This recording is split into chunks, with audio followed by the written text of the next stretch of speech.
Today's readings are about how God deals with people who are hot-headed and people who are lost. Instead of punishing the stiff-necked children of Israel, always happens to me. God keeps God's promise to bring them greater life. Instead of abandoning the wayward, God relentlessly seeks out all those who are lost. Some of us are like lost coins, simply being in the wrong place at the wrong time. Some of us are lost because we have wandered off on our own, chasing after mirages of meanings and false idols, empty promises. Some of us are lost because we have willfully left our house in order to find some sort of home, like in today's gospel. Some of us have never left home because we are too afraid, but we are lost because we chose comfort and what's familiar rather than risking to find what is truly where our heart belongs. It doesn't matter how you and I may have been lost, and maybe right now a little lost. These readings are for us, about a God who stops at nothing to find you and I. It's not just finding. All three gospels, all three readings, all three parables talk about rejoicing. It's crazy. Why would you leave the 99 to find the lost one? Sheep. Why would you spend more money finding this useless coin? Because it is about a God who rejoices in finding whatever is lost. About a God welcoming children home to God. All children. But you know, it's not a kind of joy that we get when we get a Christmas present, or we're waiting for the next Samsung or the next iPhone 7. Not that kind of joy, because those don't really last. In fact, they're not really joy. They're just kicks and thrills. But the kind of joy that bursts forth because something we care about deeply, something that breaks our heart once, that thing, that person is now restored.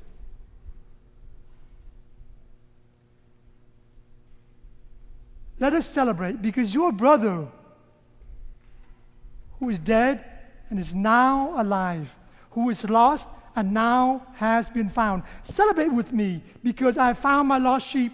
Rejoice with me because I found something I lost that I care about. Likewise, Paul was this person. He was a good Jew, a good Pharisee, but so good that he stayed within what he knows of Judaism. And this new sect, this new breakaway group, outside of God's mercy, he persecuted.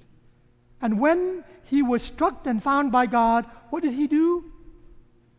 He dared expand the circle of God's family beyond the non-Jews, beyond, into the Gentiles.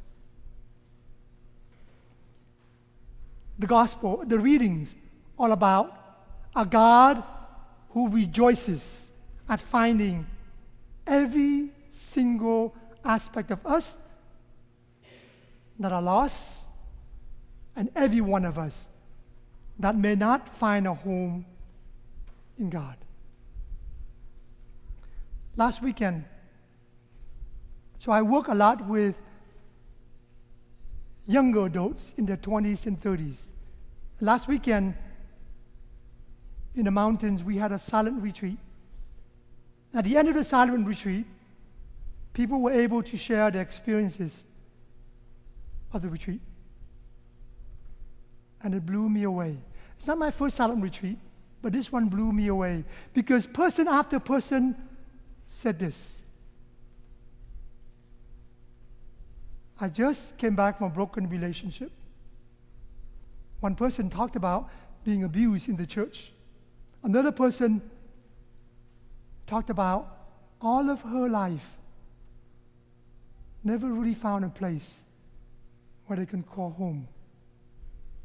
And I work with people in their 20s and 30s is because I think this is the group that somehow hasn't found a home in our church.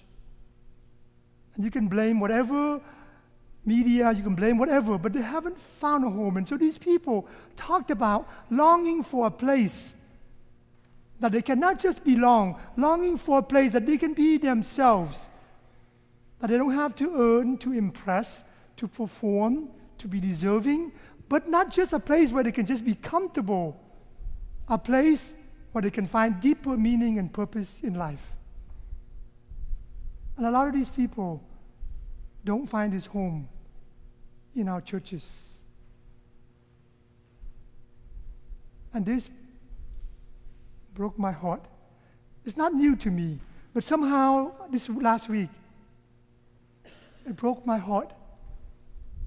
Because as I looked up on the cross, I see how much it breaks God's heart. Because our church is not doing too badly in many ways, and Holy Family is. But somehow, there's a massive group of people who don't see themselves within the circle of God's mercy. And this breaks God's heart. It breaks my heart. And yet,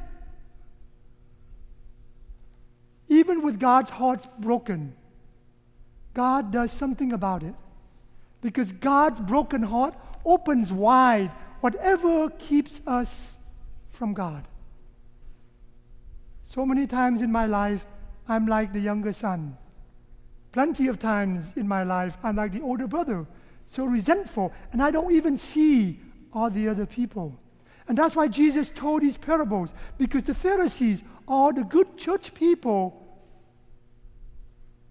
their circle of mercy is so small, and they complain of Jesus who reached out to those beyond the circle of mercy. And I'm sure this broke Jesus' heart. And what did he do? He showed them God's heart. A God not only who comes out and who searches the one who have left home to be lost, a God who leaves the great party, the great feast, to come to the one who have never left home, but never really found a home, because he thinks he's a slave. He thinks that all he has to do is keep all the rules, be a good Catholic, and he's find joy. But there's no joy. And so the readings today is not just about God. The reading today is about us. What kind of community of faith, what kind of church are we called to be? Do we want to be?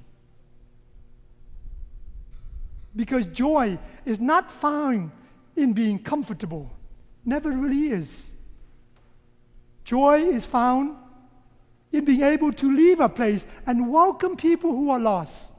Welcome people who somehow do not find a place in our churches. That's where this joy comes in. And the more I talk to people in the 50s and 60s or 70s, the more I see broken heart, people of good Catholic faith. But my son has left, my daughter's left, and we blame it to the culture. And sure, that's a problem. We blame it to media. But you know what my good friend, Father Greg Boyle, says? In his 27 years of working with people in gangs, no one leaves home.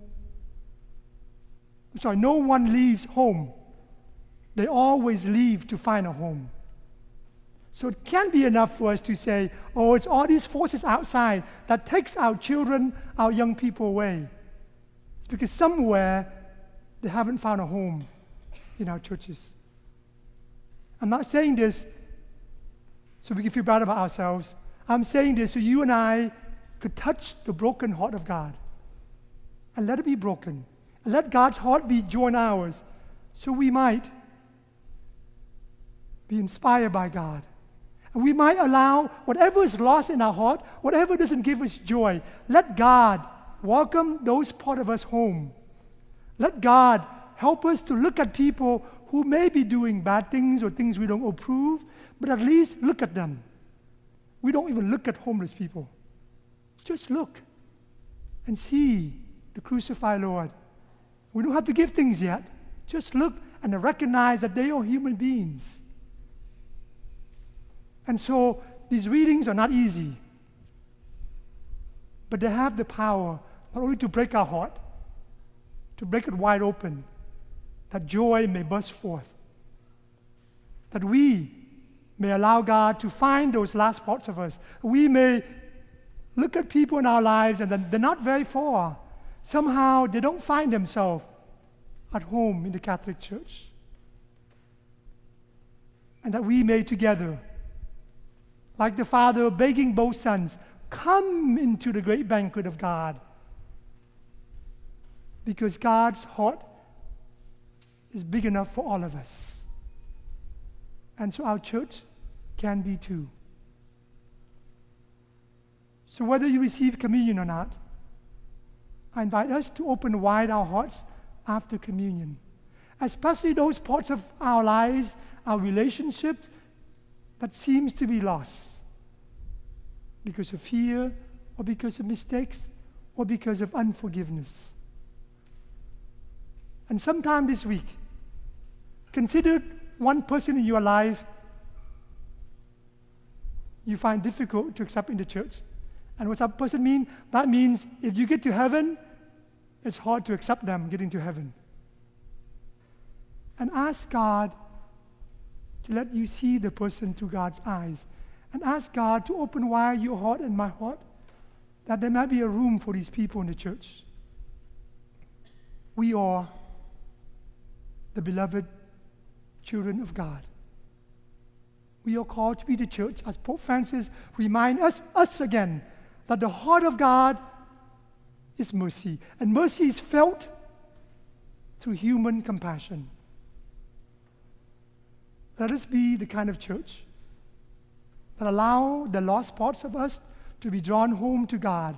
Allow the lost people, sisters and brothers, to consider coming into the banquet of joy, and that we may, more of us, together, enter the bosom of God, the place where genuine, real, and life-giving joy bursts open.